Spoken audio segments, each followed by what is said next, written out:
बिस्मिल्लाहिर्रहमानिर्रहीम। आज हम वेरिएबल, डाटा टाइप और स्ट्रिंग को आसान लफ्ज़ों में आपको समझाने की कोशिश करूँगा। जो उसका जब बुनियाद समझ आ जाएगी ना, तो फिर बड़े बड़े ज़बरदस्त अल्लाह पाक ने ज़हन दिए हैं लोगों को, और बड़े बड़े हीरे हैं जो समझ जाए ना इसको कि है क्या। असल में ऑनलाइन काफ़ी कोर्सेज़ हैं, लेकिन उनके समझाने में पढ़ा लिखा तो समझ लेता है, लेकिन एक सादा बंदा या कम पढ़ा लिखा उसके लिए थोड़ी मुश्किल हो जाती हैं। बहुत सादे लोग होते हैं लेट समझने वाले।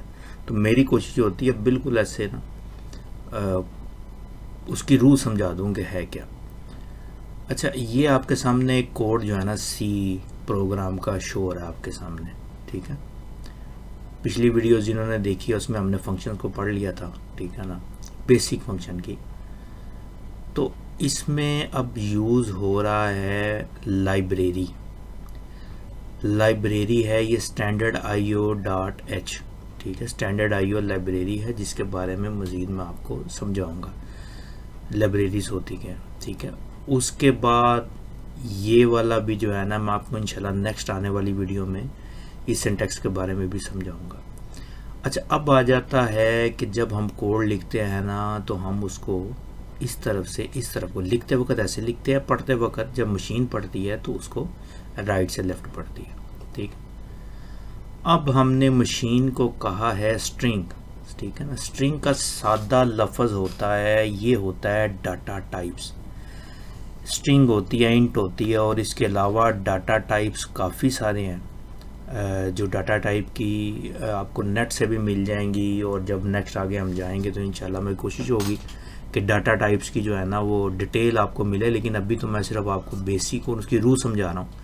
तो इसलिए आपको समझ आना चाहिए स्ट्रिंग ब्लॉक क्या है।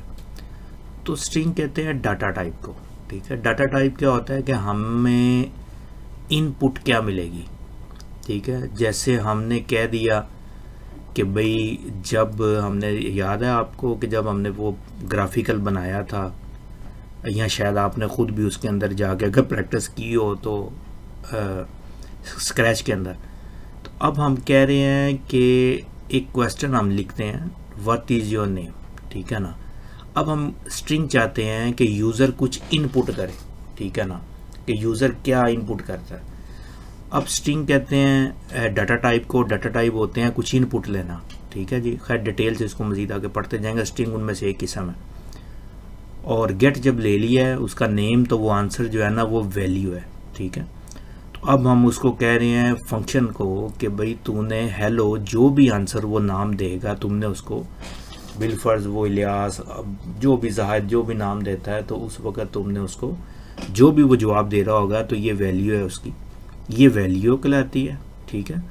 ये स्ट्रिंग है जो हम इनपुट ले रहे होते हैं, ठीक है ना। डाटा टाइप इसको बोलते हैं। इसमें और भी काफ़ी चीज़ें होती हैं, और ये आंसर वैल्यू है। और हम कहते हैं इसको फंक्शन को कि तू वैल्यू जो भी होगी ना उसको प्रिंट कर दे, ठीक है ना। तो ये आपको बेसिक समझ आ गई इसकी कि वेरिएबल्स क्या होती हैं, डाटा क्या होता है, डाटा टाइप यानी कि, और स्ट्रिंग असल में डाटा टाइप की एक जो है ना वो किस्म है, ठीक है। अब आगे चलते हैं। दूसरी चीज़ आ जाती है कंडीशनल्स। कंडीशनल्स आप समझते हैं कि किसी चीज़ में हम कंडीशन लगा देते हैं, कि जैसे हमने अब यहाँ पे देखें इंट डाटा टाइप यूज़ हो रहा है। पिछली स्लाइड में आपने देखा था स्ट्रिंग यूज़ हो रहा था, यहाँ पे इंट हो रहा है। ये इंट यहाँ पे क्यों हो रहा है, स्ट्रिंग वहाँ पे क्यों हो रहा था, ये डाटा टाइप्स को आप डिटेल से मैं इंशाल्लाह वो चार्ट आपको दे दूँगा और समझा भी दूँगा, इंशाल्लाह पढ़ते रहेंगे। इसमें वो कहता है कि गेट इंट, ठीक है जी। और गेट इंट आप समझ आ गई कि डाटा टाइप है तो इनपुट लेनी है कि एक्स की वैल्यू क्या है, और यहाँ पे कहता है वाई की वैल्यू क्या है, ठीक है। यहाँ पे फिर वो कंडीशन लगा रहा है, इफ़ अगर वाई की वैल्यू एक्स की वैल्यू वाई की वैल्यू लेस देन है, ठीक है ना, तो फिर जो है ना तुम नीचे यस या नो, यस जो है ना वो प्रिंट कर दो, ठीक है। फिर जवाब जो भी है ना लिख दो यहाँ पे नीचे कि एक्स की, कि यहाँ पे हम बिलफर्ज एक एग्जांपल लेते हैं, ये देखें, ठीक है ना, एक्स और वाई, और यहाँ पे हम उसको कहते हैं कि वाई, और बिलफर्ज हम एग्जांपल आसान समझा देता हूँ कि एक्स रख देते हैं 2, वाई रख देते हैं 1, ठीक है। और वो कह रहा है X is less than Y. अगर तो x y से नीचे है तो x को प्रिंट कर दे, x जवाब शो हो जाए, ठीक है, मसलन 2 है और 1 है तो 1 शो हो जाए। और अगर तू नहीं कर रहा, ठीक है ना, अगर ऐसा नहीं है तो यहाँ पे आगे वो हमें जवाब नहीं देगा, ठीक। उसके लिए फिर हम एक सेकंड कमांड यूज़ करते हैं जिसमें हम उसको लिखते हैं कि अगर x जो है ना वो y से कम है तो प्रिंट कर दे x को, अगर वो उससे ज़्यादा है तो ग्रेटर देन को प्रिंट कर दे x को, और अगर वो प्रिंट एफ इक्वल है तो उसको तुम इक्वल प्रिंट कर दे, ठीक है। और इसी तरह कंडीशन में हम आते हैं, जैसे हम कोई किसी वेबसाइट पे जाते हैं तो उसको एग्री करते हैं या नॉन एग्री करते हैं, उसकी जो एग्रीमेंट होता है तो उसके लिए जो यूज़ हो रहा होता है ना डाटा टाइप वो 4 है, ठीक है। 4 डाटा टाइप यूज़ करके तो हम उसको बता रहे होते हैं कि यार ये अगर y लिखेगा तो एग्रीड तूने देना है, अगर नो लिखेगा तो नोट एग्रीड, इसका मतलब है तूने प्रिंट करना है, यानी कि जो फंक्शन को हम समझा देते हैं। तो ये कंडीशन इस तरह करके यूज़ होती है। कंडीशन का बेसिक यूज़ आपको समझ आ गया होगा। अच्छा, यहाँ पे एक चीज़ और समझा दूँ कि यहाँ पे हम ये भी कर सकते हैं, क्योंकि ये सी प्रोग्रामिंग है, छोटा y लिखेंगे छोटा y आएगा, बड़ा y लिखेंगे बड़ा y आएगा।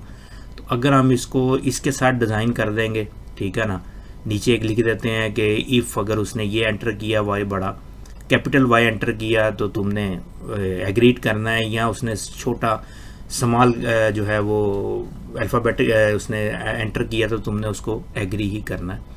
तो अगर हम इसको लंबा सा लिखेंगे तो वो अजीब सा डिज़ाइन हो जाएगा, ठीक है ना। तो ये जो आपको डिज़ाइन की बात समझा रहा था ना कि हम उसको इस तरीके से लिख के अच्छे से अच्छा डिज़ाइन करने की कोशिश करेंगे।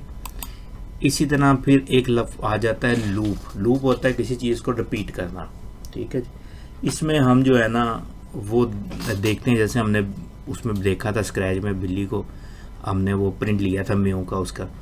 तो अब अगर हम एक लूप लेते हैं इस तरह कि भाई जब तुम्हें वो समझ लो ये वही चीज़ है, वो जो हम उसको वो ग्रीन, आपने देखी मेरी वीडियो, अगर आप सीरियल देखते आ रहे हैं तो आपको समझ आ जाएगी कि अगर तुमने उसको ग्रीन बटन जब ओके हो गया तुमने 3 दफ़ा म्यू करना है, तो हम इसको यूं लिख सकते हैं। तो ये वेल डिज़ाइन नहीं है, ठीक है ना, ये तो कोड अजीब सा हो जाएगा।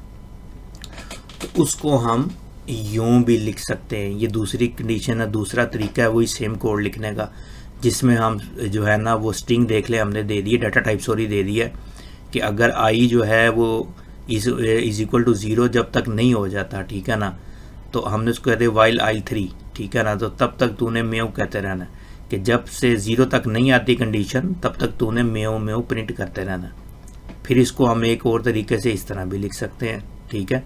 फिर हम इसको एक और तरीके से इस तरह भी लिख सकते हैं। तो अगर देखा जाए तो ये वाला कोड इन बाकियों की निस्बत स्मार्ट भी है, जगह भी कम घेर रहा है और अच्छा भी लिखा जो है ना इसमें समझ आ रही है, ठीक है। तो इस तरह आप कोड को डिज़ाइन करें। आप कोड को जो है ना वो जब प्रैक्टिस करेंगे तो ही समझ आएगा, मेरे बोलने से ज़्यादा समझ नहीं आएगी।